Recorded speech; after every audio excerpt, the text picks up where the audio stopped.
Hi everyone, welcome back. I hope that you are doing well this week with answering your discussion posts and are able to sort your time out.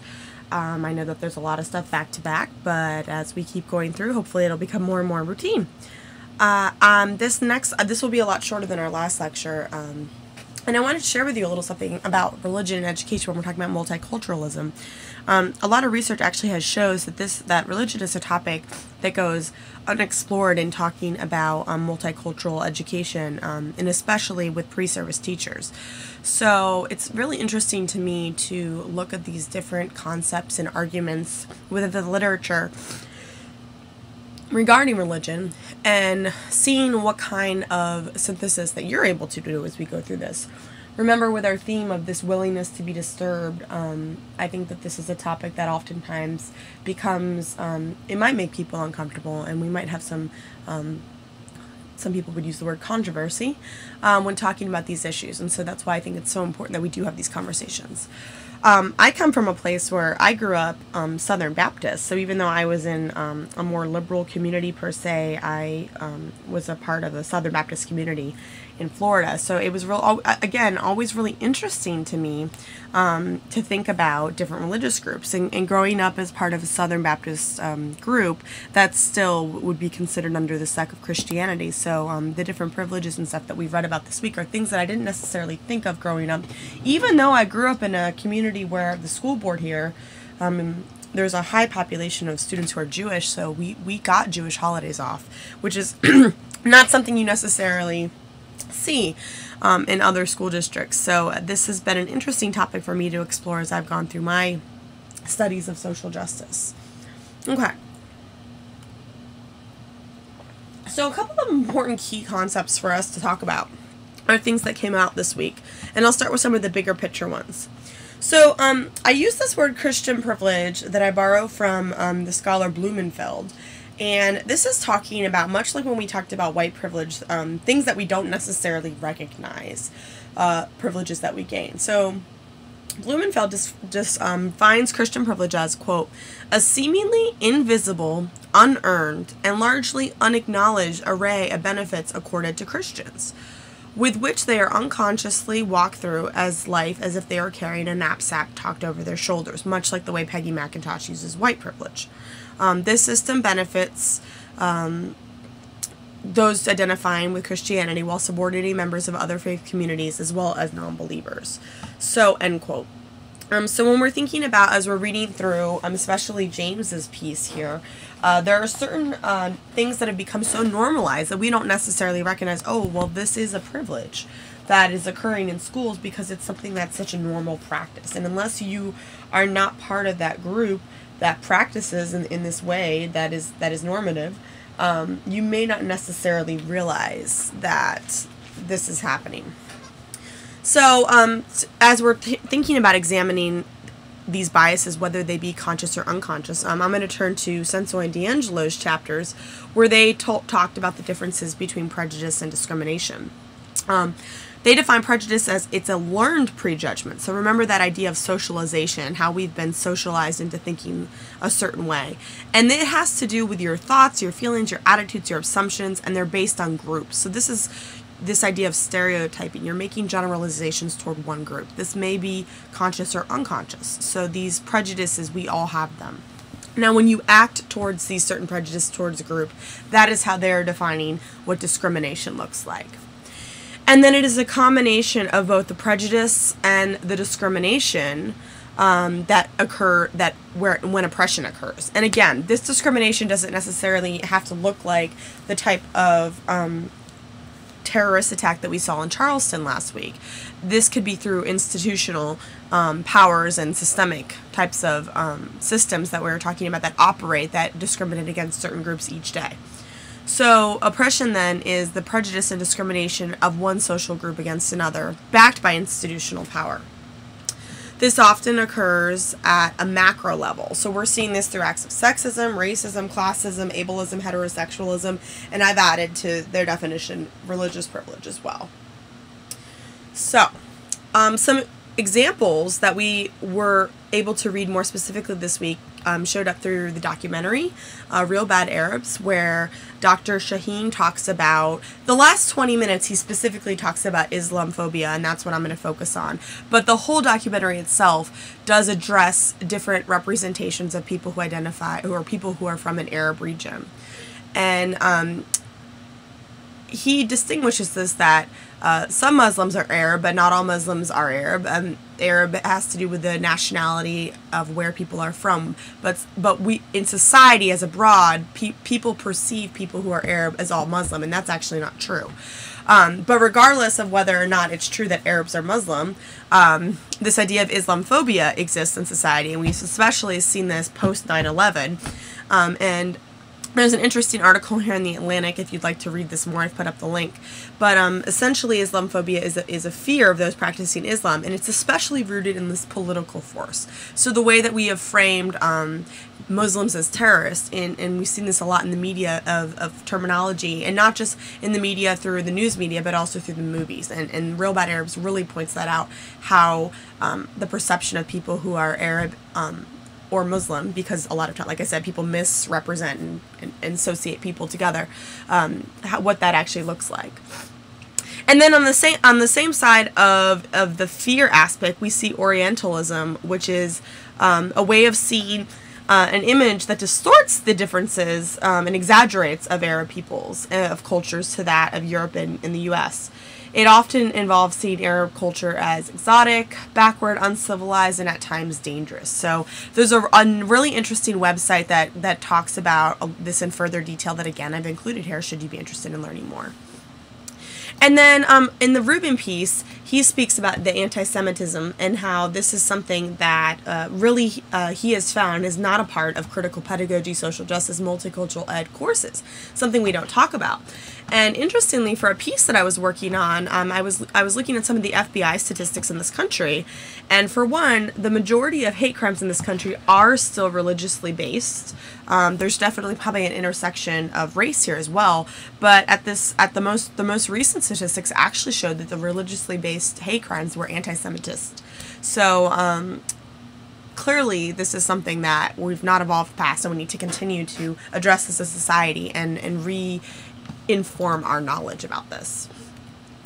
So, just a couple of things. White's piece highlights very much there's inconsistency when we talk about religion in schools, and a lot of people will cite this separation of church and state, but we already don't have a separation of church and state in schools, just by citing the Pledge of Allegiance, one nation under God. I mean, that in and of itself is an example that is not per se separated.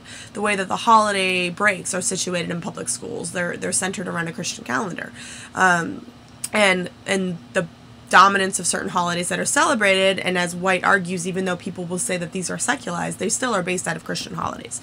So we don't per se have a separation. So really, how do we move forward here? One particular group, the American Academy of Religion, they talk about how there exists a widespread illiteracy about a religion in the U.S. So really, people might only know their own, and really not everyone might know their own well. But in general, there's this illiteracy, and they assert that this illiteracy fuels prejudice and antagonism, hindering the efforts of promoting diversity, coexistence, tolerance, cooperation, and etc. And they support the notion that it is possible to diminish this religious illiteracy by teaching about religion from an academic, non-devotional, so that means not trying to preach a religion, but through an academic sense, perspective in schools. So really the question that we get at as we go through this is that possible? And what would that look like? And is that the best solution? And that's something that I'm going to ask you to think about this week as we go through this post or discussion board. So I'm going to talk a little bit more detail about this particular book. I came across this book in the past year because I was working on a piece on using culturally relevant education and religion, and this book came up, and it was exactly what I was looking for, kind of some of the research. So I don't know Jennifer Hoover James very well, but I was able to find a little bit about her. She's at the University of Georgia, and she does a lot of teacher education work. So this book was recently published. And the chapter that we focused on really was this hidden curriculum. And if you hadn't heard that term before, this is talking about other types of learning that goes on in schools that's not, I mean, this isn't in the Common Core standards, but socialization happens in schools. Whether we're intentionally doing it or not, it does happen. So this hidden curriculum she's talking about, and she shows a bunch of examples in chapter 4 about the ways in which Christianity actually permeates public schooling. So a quote that I'm taking from the preface of her book kind of backs her assertion here. That religion is ever present and yet unexamined is troubling to us. Silence can serve to perpetuate the myth of a line between religion and teaching and learning. We wish to sweep these issues under the rug. We might wish to sweep these issues under the rug, relegating religion to the private sphere where it makes us more comfortable. But in a pluralist democratic society, we must be willing to engage difficult discussions about the role of religion in schools and classrooms. Our avoidance of religion, after all, does not mean that it goes away. If anything, an unwillingness to examine religions allows attitudes about it to run rampant, leading to marginalization and discrimination through the taken-for-granted nature of its presence or absence. So again, something that I really want you to think about as we're going through this week, and I'm asking you to think about the role religion plays in schools, because you may or may not have ever thought about this. Do you agree with this argument that she is making, and is it something that you think will inform you as you go into the classroom or whatever role in education that you are playing? So with setting the stage there, let's talk a little more specifically about the documentary.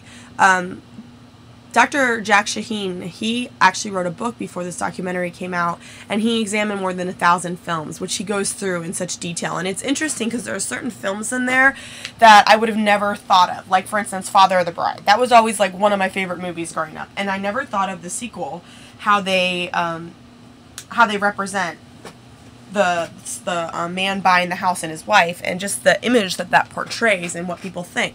So he discovered through his analysis these consistent patterns of stereotypes. And just like we know with how Senso and D'Angelo really talk about socialization, the media is very powerful, and continuing to see these images over and over again, it's only natural that people are going to develop biases, whether or not they feel comfortable admitting that they might have them.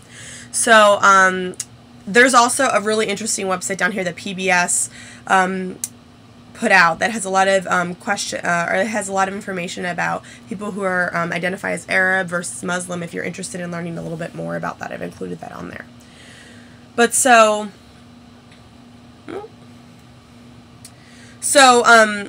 essentially what we're thinking about here, though, is how, when we have the media, whether it be through movies or whether it be through the news outlets, constantly throwing these images and perceptions at us, how does that impact people's perception of people who identify as Muslim or practice Islam? And what does that mean for schools then? If we have students coming in, what if they're never able to have any conversations or actually learn accurate truths about people who are Muslim? This is one example that Dr. Shaheen is talking about. He uses the media, of course, as his outlet for teaching people. Now, in the Rubin piece, forward here, he's talking about how he's examined different courses in critical pedagogy and how people who identify as Jewish are absent from the curriculum. And there's a lot of misconceptions about people who are identified as Jewish. Again, a lot of stereotypes that we see. And some of them, he cites Langman in his piece here, talking about how people who are Jewish, they're not considered to be a group who's oppressed because they are seen as fully assimilated into society. They're viewed as being economically successful. They're viewed, as we've talked about, this idea of passing into the white majority, and they're perceived to be members of a religious group but not a cultural group, which I would argue that's not necessarily the case. And that's exactly what Rubin's arguing about, that these are false assumptions, and then there's still discrimination and prejudices and discrimination toward people who are Jewish, and we have to be able to include people who are Jewish in the conversation of social justice, and essentially that's what he's arguing here. So connecting this all back to Senso and D'Angelo, and I pulled out this quote: "Awareness of ourselves as a socialized members of a number of intersecting groups within a particular culture, in a particular time and place," so that's your social location or positionality, "will increase our critical social justice literacy." So again, that's what we're working on. That's what all of these readings are aiming to do, is to think about these issues. Whether or not you disagree with certain things, you're being open to thinking about these different perspectives that we see coming from different people's positions here. I did not open that. Okay. So our discussions for this week, and I'm sorry, I thought I had this open. There we go.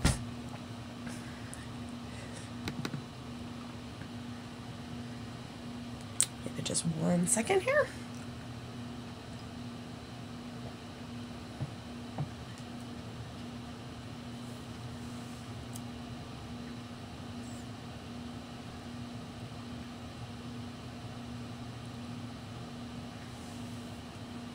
Okay.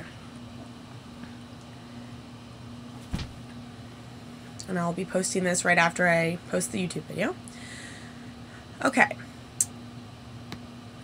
By connecting these pieces together, so the first question, White asserts that according to multiculturalism, it is crucial that we understand how teachers' religious orientations impact the decisions that they make in the classroom.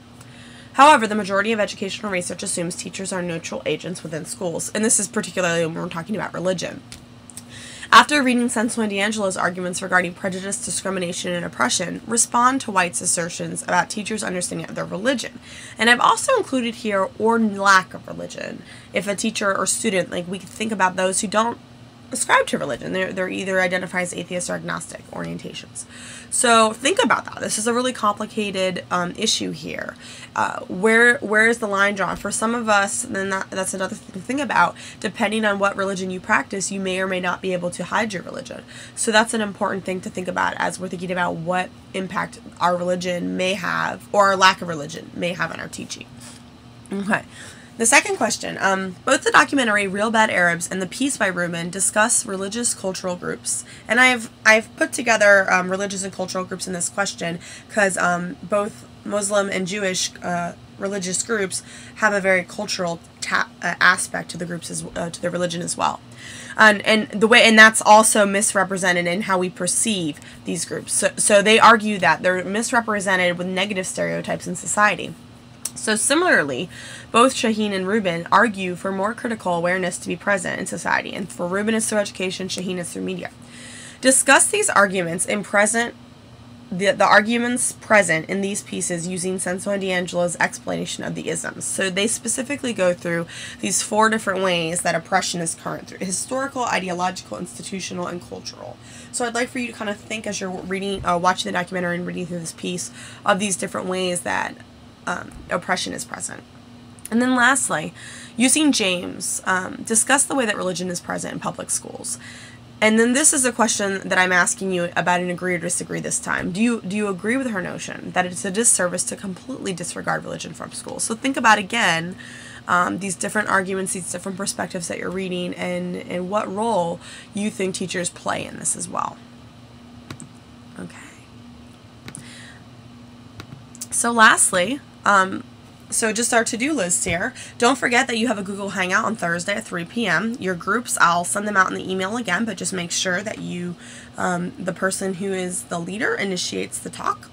The Class 3 discussion for this lecture is going to be due by that day as well, by 6 p.m. Make sure you respond to each of your group members by the next day, June 26th. Your reflection 2 will be due Friday at the end of the day, and by that I mean like up till midnight. And then for Class 4 next week, we have a documentary, Tough Guys. Oh, I'm sorry. There's Tough Guys and Speak Up. My bad. The Speak Up one is only like 27 minutes. It's a short one. There's only one chapter from Senso and DiAngelo. It's Chapter 6, The Invisibility of Oppression. And then for Class 4, we also have, I'm not quite sure how to pronounce the last name, Serrier, The Masking of Masculinity, and then the new piece by Pinnell about queer cultural capital. So we'll be talking about gender and sexuality in our next class.